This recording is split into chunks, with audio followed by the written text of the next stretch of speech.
Caribbean കടലിൻ്റെ നീലത്തിളക്കത്തിന് താഴെ പതിറ്റാണ്ടുകളായി അമേരിക്കയുടെ കൺമുമ്പിൽ ഒരു വൻശക്തിയെ വെല്ലുവിളിച്ചുകൊണ്ട് തലയുയർത്തി നിൽക്കുന്ന ഒരു കൊച്ചു ദ്വീപുണ്ട്, ക്യൂബ. ശീതയുദ്ധത്തിൻ്റെ കനലുകൾ ഇന്നും കെടാതെ സൂക്ഷിക്കുന്ന ലോകത്തിലെ അവശേഷിക്കുന്ന ചില കമ്മ്യൂണിസ്റ്റ് കോട്ടകളിലൊന്ന്. എന്നാൽ 2026 എന്ന വർഷം ക്യൂബയുടെ ചരിത്ര പുസ്തകത്തിലെ അവസാനത്തെ ചുവപ്പൻ അധ്യായമായി മാറാൻ പോവുകയാണ്. വൈറ്റ് ഹൗസിൽ നിന്ന് പുറത്തുവരുന്ന വാർത്തകൾ ഞെട്ടിക്കുന്നതാണ്. വെനസ്വേലയ്ക്ക് പിന്നാലെ അടുത്ത ലക്ഷ്യം ക്യൂബയാണ്.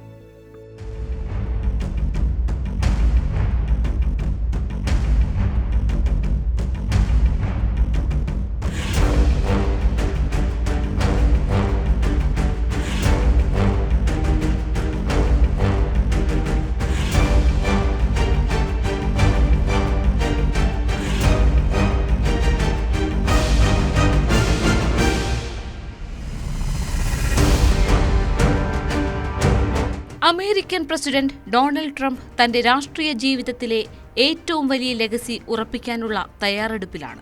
അത് മറ്റൊന്നുമല്ല, 1960കളിൽ ഇതിഹാസ തുല്യനായ പ്രസിഡന്റ് ജോൺ എഫ് കെന്നഡിക്ക് പോലും സാധിക്കാതെ പോയ ലക്ഷ്യം. ക്യൂബയിലെ കാസ്ട്രോ യുഗത്തിന് അന്ത്യം കുറിക്കുക എന്നത് നടപ്പിലാക്കാൻ ട്രംപ് ഒരുങ്ങിക്കഴിഞ്ഞു. അമേരിക്കൻ ജനാധിപത്യത്തിന്റെ മൂക്കിന് താഴെ മാർക്സിസ്റ്റ് സിദ്ധാന്തങ്ങൾ ഉരുവിടുന്ന ഈ ദ്വീപ് സമൂഹത്തെ എന്നേക്കുമായി മാറ്റിയെഴുതാനുള്ള ഒരു മാസ്റ്റർ പ്ലാനാണ് ഇപ്പോൾ അമേരിക്കയിൽ തയ്യാറാകുന്നത്.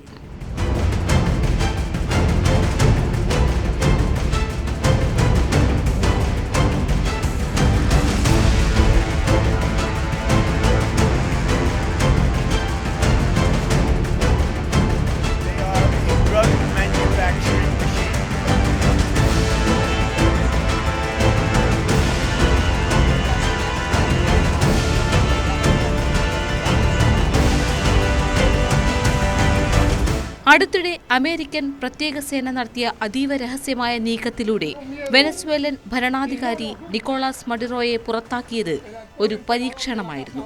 ആ പരീക്ഷണം വിജയിച്ചതോടെ ട്രംപ് ഭരണകൂടം തങ്ങളുടെ അടുത്ത കരുനീക്കം ക്യൂബയിലേക്ക് തിരിച്ചുവിട്ടിരിക്കുകയാണ്.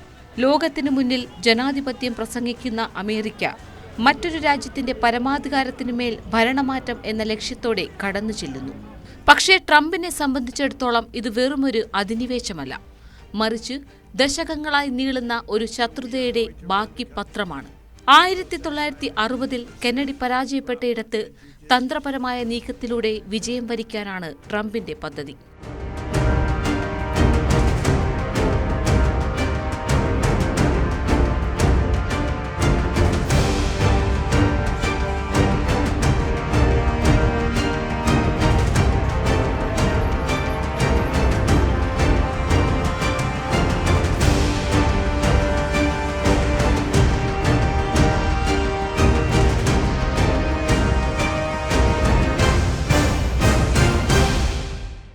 ക്യൂബയെ വീഴ്ത്താൻ ട്രംപ് തിരഞ്ഞെടുത്തത് നേരിട്ടുള്ള സൈനിക നടപടിയല്ല, മറിച്ച് ശ്വാസം മുട്ടിക്കുന്ന സാമ്പത്തിക ഉപരോധങ്ങളാണ്. പതിറ്റാണ്ടുകളായി ക്യൂബയുടെ നിലനിൽപ്പിന് ആധാരമായിരുന്ന വെനസ്വേലയുടെ എണ്ണസഹായം മഡുറോയുടെ പതനത്തോടെ ഇല്ലാതായിരിക്കുന്നു. ഊർജ്ജ പിന്തുണ നിലച്ചതോടെ ക്യൂബൻ സമ്പദ്വ്യവസ്ഥ കൂടുതൽ തകർച്ചയിലേക്ക് കൂപ്പുകുത്തുകയാണ്. ഈ ബലഹീനത മുതലെടുത്ത് ഉപരോധങ്ങൾ കടുപ്പിക്കാനാണ് അമേരിക്കയുടെ നീക്കം. എണ്ണ സബ്സിഡികൾ നിർത്തലാക്കുക മാത്രമല്ല, ക്യൂബയുടെ അഭിമാനമായ വിദേശ മെഡിക്കൽ ദൗത്യങ്ങളെപ്പോലും ലക്ഷ്യം വെച്ച് വരുമാന മാർഗങ്ങൾ അടയ്ക്കുകയാണ് വൈറ്റ് ഹൗസ്. ക്യൂബയ്ക്കായുള്ള ട്രംപിന്റെ തന്ത്രം വളരെ വ്യക്തമാണ്. അവസാന നിമിഷം വരെ ചർച്ചകൾക്ക് വാതിൽ തുറന്നിടുക, എന്നാൽ വഴങ്ങിയില്ലെങ്കിൽ സർവനാശം ഉറപ്പാക്കുക. വളരെ വൈകാതെ ഒരു കരാറിൽ ഏർപ്പെടണമെന്ന് താൻ ആവശ്യപ്പെടുന്നു. ട്രംപിന്റെ ഈ social media post Cuban president Miguel Diaz കാനലിനുള്ള അവസാന മുന്നറിയിപ്പാണ്.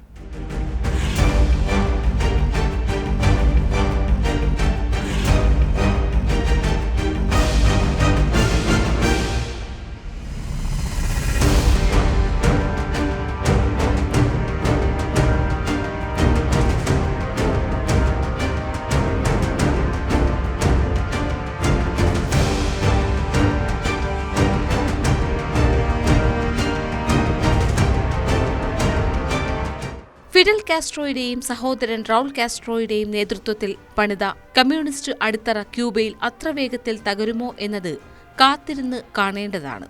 പതിറ്റാണ്ടുകളായി നീളുന്ന ഉപരോധങ്ങളെയും രാഷ്ട്രീയ ശത്രുതയെയും അതിജീവിച്ച ചരിത്രമാണ് ക്യൂബയുടേത്. ബരാക് ഒബാമയുടെ കാലത്ത് ചില ഇളവുകൾ ഉണ്ടായെങ്കിലും ട്രംപ് വന്നതോടെ കാര്യങ്ങൾ വീണ്ടും പഴയപടിയായി. കാര്യമായ ആഭ്യന്തര എതിർപ്പുകളില്ലാത്ത ഏകകക്ഷി ഭരണത്തിനു കീഴിലുള്ള ക്യൂബൻ സൈന്യം ട്രംപിന്റെ സമ്മർദ്ദത്തിനു മുന്നിൽ കീഴ്പ്പെടുമോ എന്നതാണ് ചോദ്യം. മിഗുവൽ ഡയസ്-കാനൽ ബലപ്രയോഗത്തിലൂടെയുള്ള കീഴടങ്ങൽ നിരസിക്കുമ്പോഴും പട്ടിണിയിലായ ജനതയുടെ പ്രതിഷേധം ഒരു ഭരണമാറ്റത്തിന് വഴിമരുന്നിടുമോ എന്ന് ലോകം ഉറ്റുനോക്കുന്നു.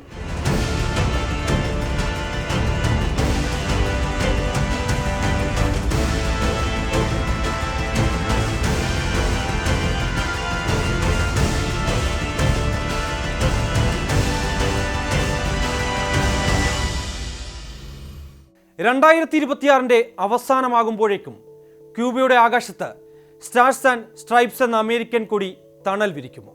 അതോ ചുവപ്പൻ താരം ഇനിയും ജ്വലിച്ചു നിൽക്കുമോ?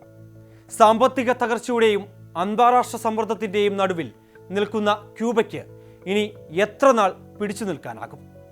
അമേരിക്കൻ പ്രതികാരവും കമ്മ്യൂണിസ്റ്റ് പിടിവാശിയും തമ്മിലുള്ള ഈ പോരാട്ടം കേവലം രണ്ട് രാജ്യങ്ങൾ തമ്മിലുള്ളതല്ല, മറിച്ച് രണ്ട് പ്രത്യയശാസ്ത്രങ്ങൾ തമ്മിലുള്ള അവസാന യുദ്ധമാണ്.